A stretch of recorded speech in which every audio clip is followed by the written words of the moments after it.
My name's Phil. Welcome. When I was in university, or Bible college, as it was really called, I had this prof, and he always had this line that said, good leaders are able to condense their message into a single talk. They're able to say one thing and say it well. And it drove me nuts, because I didn't want to believe that. He was my homiletics prof, which is the study of the art of preaching, though art may not describe what happened in that room at all. But he always said this, that you just want to say one single thing in your talk. It's a thesis, a big idea, your main point, or something like this. But it drove me nuts, because I thought at the time that I was filled with thousands and thousands of amazing ideas, and to condense one talk to say just one thing, I felt like I shouldn't do that, because I had more than one good idea. I could say all sorts of different things that would win you over and just be so powerful. And after my first sermon in that class, I immediately agreed with my prof. One idea was more than enough, and trying to pack in more than should be is a gong show. And in fact, the sad truth is that during that homiletics class, I finally learned what my high school and university teachers were trying to teach me, what a thesis was, and that it's one idea that you're trying to argue during your essay. And university, my grades significantly got better after that class.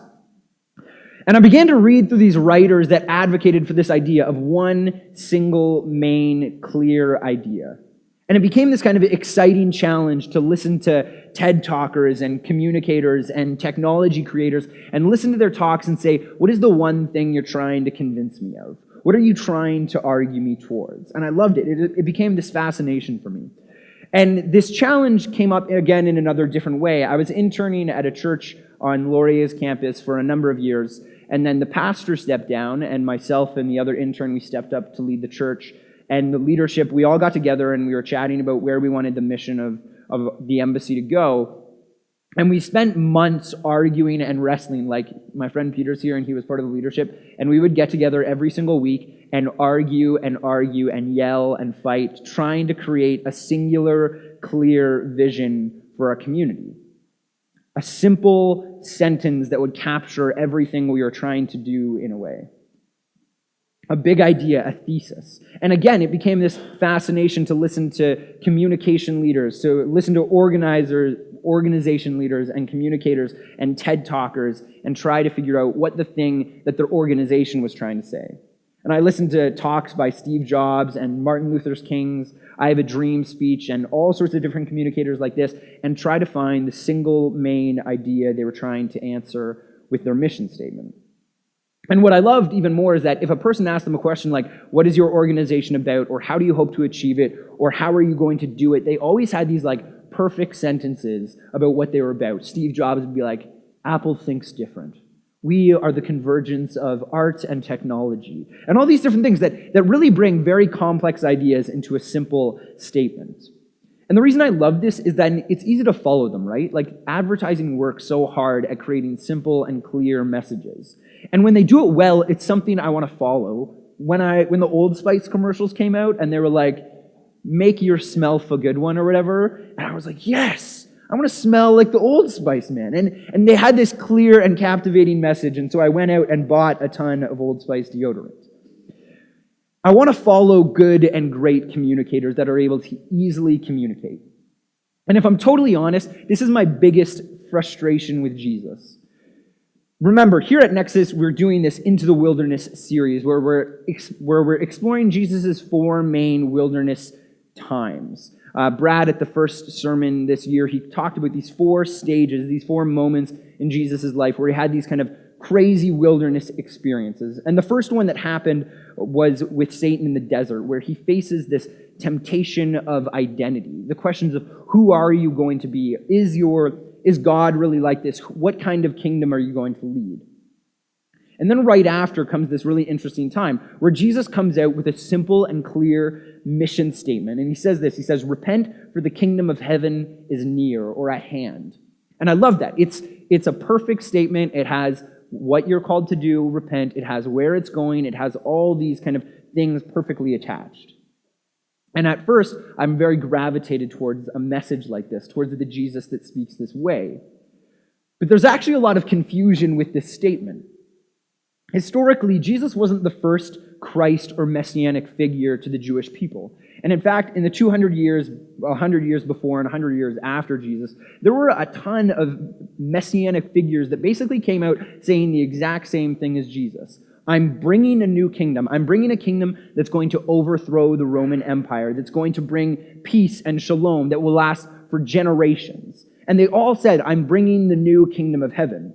And so at first, Jesus' message seems very clear, but then it actually seems like, what are you actually even talking about? And throughout the Gospels, many people come to Jesus and they essentially ask, what is your kingdom about? How are you going to bring it? When will it come? How do we enter it? How do we know that you're not like these other failed leaders that tried to lead us before? Because many of these leaders came, and then the whole reason people realized they weren't the Messiah is essentially they got slaughtered by the Roman Empire. And so people, these crowds, ask Jesus these questions. And he has this perfect opportunity to be a great leader, to give simple and clear messages like Steve Jobs or Martin Luther King would. And he doesn't do that. He tells stories. To the majority of times when he's asked questions, he tells stories filled with imagery and metaphor about daily life. Stories that leave us wondering and scratching our heads being, what in the world are you talking about? Stories that are just downright strange. And this frustrates me to no end. Because what I really want is a Jesus that's easy to follow. And I think this is the cry for most people in my generation. If you read Relevant magazine, it's like, these are the 4 steps for following Jesus. And it makes it so simple. We want a tweetable Jesus. A Jesus whose mission can easily be captivated in 140 characters. A Jesus like Martin Luther King who says, I have a dream and this is the direction we're going to go. Or Steve Jobs saying, think different. Or maybe even Bill Nye who nicely, simply explains things to you. And we don't get any of that. Instead, we get something completely different. We get a storyteller. We get an anti-communicator, an anti-leader. And it drives me nuts. Because I need to admit, there are many times where Jesus gives simple statements, and those are the ones that the church primarily gravitates towards. But all 3 of the synoptic writers, Matthew, Mark, and Luke, they all say that the majority of the time that Jesus answers questions or addresses crowds is stories. Stories about the kingdom of heaven that Jesus admits are told to make people confused. He says this. When asked why he tells parables and stories, he says, to you it has been given the secrets of the kingdom of heaven, but to them it has not been given. You will indeed hear, but never understand. You will indeed see, but never perceive. He tells stories to distract and disillusion, you could say. One of my favorite writers, he describes the parables as discourses that send us off course, which just sounds cool. Instead of getting Steve Jobs or Martin Luther King or Bill Nye the Science Guy, we get J.J. Abrams, the writer of Lost, that everyone for 6 years is wondering, what the hell is the island? What are all these metaphors about? They're just reeling, saying, what is everything you're talking about? I don't get it. Or maybe we get Forrest Gump with his simple little confusing statements, life's like a box of chocolates. You never know what you're going to get. And you're just like, cool, that makes me feel all right, but it really doesn't help me at all. And so when Brad asked me to speak on the parables, excitement would not be the emotion that I used to describe myself. Horror was what I had when Brad was like, hey, you're going to be preaching on a parable. Pick which one you want. So I began reading through these parables, and they drove me nuts. Because the thing I hate about parables are the things I love about stories. Stories aren't simple. Stories are complex. Stories give multiple answers all at the same time. Great stories often contradict themselves. And the best part about stories is that they need to be returned to again and again and again. You have to mine them at different stages in your life to understand them in completely different ways. I watched Doctor Who for the first time last year, and then I returned to it again this year because I ran out of things on Netflix. And I rewatched this last 3 seasons of Doctor Who and was like, this is amazing. I missed all this profound stuff, and it's because I needed to go to it again to mine it for all it's worth. The stories that Jesus tells cast light in 1,000 different directions. They give multiple answers to a single question. Parables, like seeds, grow over time, which is a throw to a parable, meta joke. As they grow, they take on new shape and purpose and meaning. They defy singularity. And so when asked questions about the kingdom of heaven and Jesus gives answers of his mission in stories, I think what he's really doing is he's hiding many answers all at the same time, and sometimes they're paradoxical. They are these brilliantly frustrating stories filled with meaning. And the truth is, as I researched this talk and the parables that I'm about to speak about, almost no writer agreed with each other.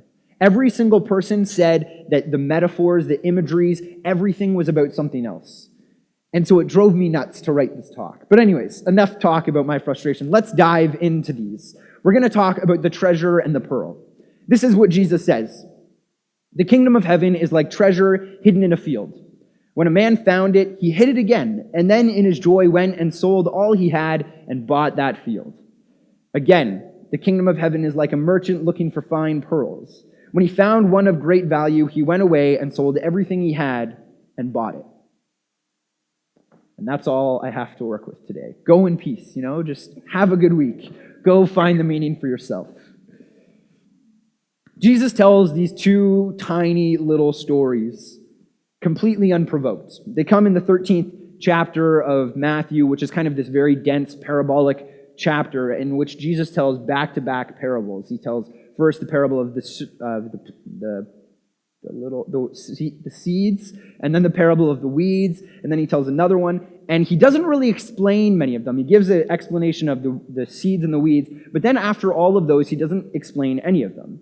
And only the first one comes in response to a question. All the rest are completely unprovoked. And the interesting thing with this parable is he never returns to it again. He just says it and leaves it. There might be like an interesting throwback later on when the rich young ruler comes to Jesus and he says, "How do I enter the kingdom of heaven?" And Jesus says, "Go sell everything you have," which is kind of the purpose of this. But otherwise, he never says these again. He just leaves them on the side of the road and lets people do what they want with it. And so what happens in these two stories?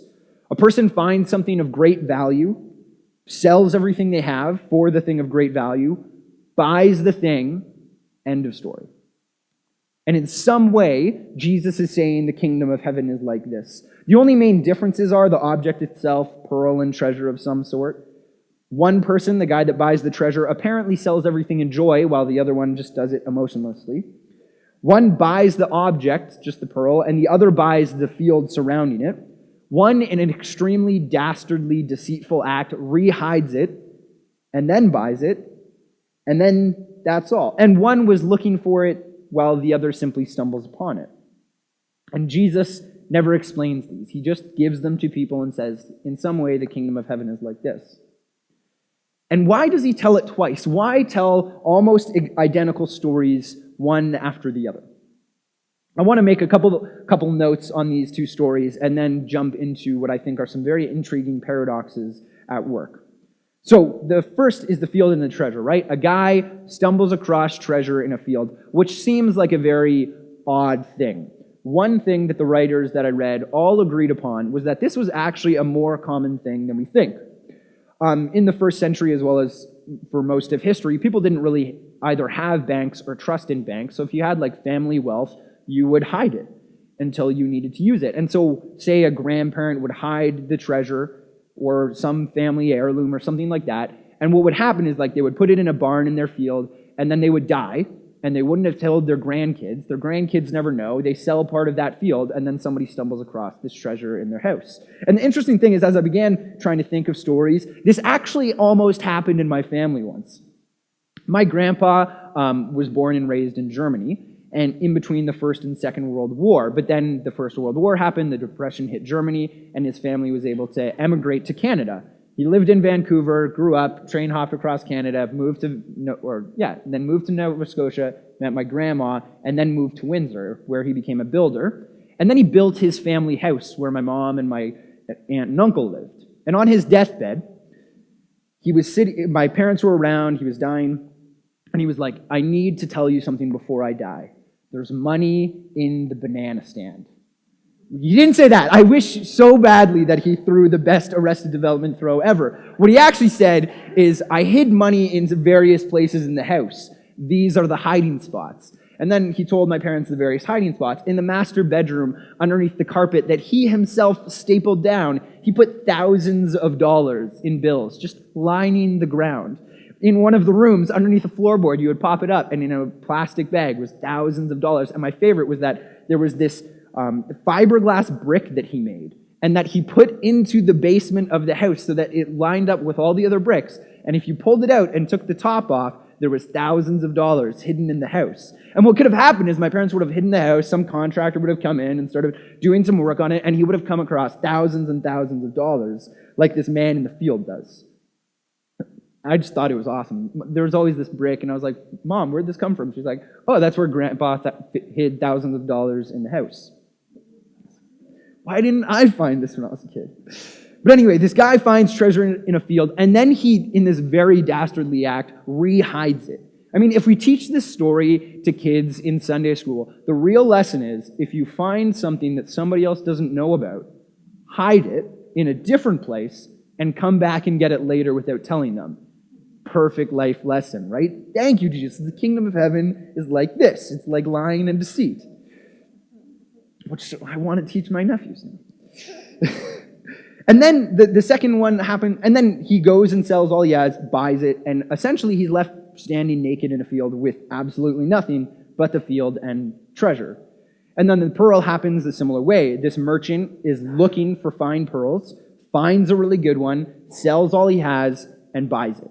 And one commentator, he said, essentially we have a naked guy standing in a field and a naked guy holding a pearl that are representing the kingdom of heaven in some way, which I love. This perfect picture of the kingdom of heaven. But I think what's really at work is paradoxes. Jesus is bringing about some very interesting paradoxes, and I was trying to think of ways to explain paradoxes, but then it got too sci-fi, and I would go on tangents. So just, you can look it up in Google or watch all of Doctor Who, and you'll understand paradoxes. There's an internal and an external paradox at work.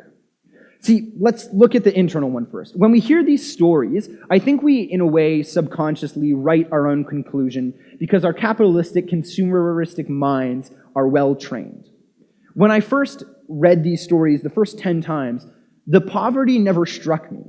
Because I would write this ending where this is what happens. A man goes, finds treasure in a field, rehides it, sells everything he has, buys the field. Then the next day, he goes and sells the field to the highest treasure, or to the highest bidder, sells the treasure to the highest bidder, buys everything back he sold the day before, and is wealthy beyond what he ever imagined. And then the same with the guy with the pearl, right? He sells everything for this great pearl, and then sells it the next day to the person with the highest bid. And then he just becomes infinitely wealthy. And I think, as I talked with a couple of friends about this, I think this is where most of us jump. The poverty never really strikes us. We just go forward. And I think this is Jesus' point. He's like, you're not going to stop the poverty. You're going to write your own ending where it's all about wealth and power. Peter Rollins, he tells this fantastic parable around this parable. And when Jesus tells this story, this rich man in the corner is like, it says, he thinks to himself very happily, well, surely the kingdom of heaven must be of great value if it took that much to buy. And he was happy because he was extremely wealthy, so he could buy the kingdom of heaven.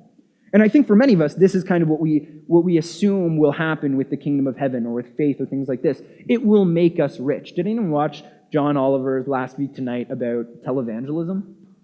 Yes. First of all, I love John Oliver. It's fantastic. But that one was horrifying because for decades, there have been people lying to regular people saying, if you give us a little bit of money, if you plant your seed, if you go after the treasure, you will become more wealthy than you ever imagined. And this is the lie that we're often being told. But then Peter Rollins' story goes a little bit further. This woman in the crowd picks up something so interesting. And Jesus says, you've heard something. Tell me what you have heard. And she says this, all that I know is if this kingdom you speak of is like the priceless pearl, then the sacrifice needed in order to grasp it will not make one rich, but rather will reduce the one who has sacrificed to absolute poverty. For you are saying that one must give up everything for the pearl, yet the pearl itself is worth nothing unless you find someone to buy it. And if you do find someone, you will no longer have it. This thing of great value, the treasure or the pearl or the kingdom of heaven, is a complete and total paradox. You could say it is priceless both to the highest and lowest extremes of the meaning. It is priceless in that it will ask everything of you. It asks you to give up everything in order to buy it. And yet when you have it, you are completely poor if you retain it.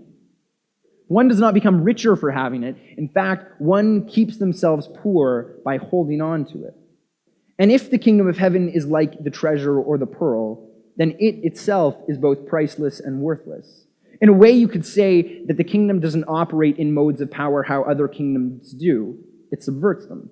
One needs to give up all in order to grasp it, to make space for the field, you could say, in order to have it. But once it is had, we realize the whole system is flawed, and we won't give up what we had to receive more wealth. It leaves you poor by any form of power, monetary or anything else. It operates by different rules. And so why go after it at all is one of the main questions. And Peter Rollins again says, because it's beautiful, because it's captivating, because we will only find its beauty when we have given up all that we have for it. Its value can only be truly found when its external value has been completely given up and relinquished. And to me, this is a crazy and almost horrifying paradox that I don't know what to do with. But I see an even more interesting paradox at work in between these two stories. Because the thing that bugged me the majority of the time researching this is why in the world does Jesus tell it twice?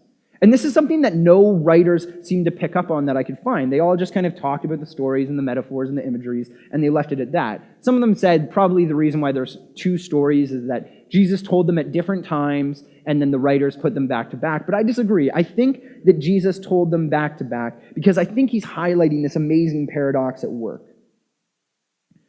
Both stories start in the exact same way. They both start with the words, "The kingdom of heaven is like." But they actually say the kingdom of heaven is like two completely different things. The first time, the kingdom of heaven is like treasure hidden in a field. And then he says the kingdom of heaven is like a merchant searching. Treasure doesn't move. Treasure waits to be found. Treasure just sits there demanding our response to do anything. Merchants move. Merchants are searching high and low, going in every corner, into every shop, haggling for the best price until they get the thing they are after. And if I'm right, then the kingdom of heaven presents an interesting paradox. It is both waiting to be discovered, hidden in places we would never expect, unmoving until we go out and find it, asking everything of us in order to have it. And yet at the same time, it is moving, searching, looking for, and ready to buy at the chance that it finds the thing it's looking for.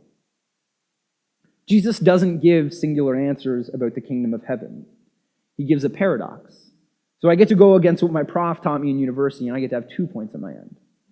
Maybe some of us here at Nexus this morning, we need to hear that the kingdom of heaven is like treasure hidden in a field.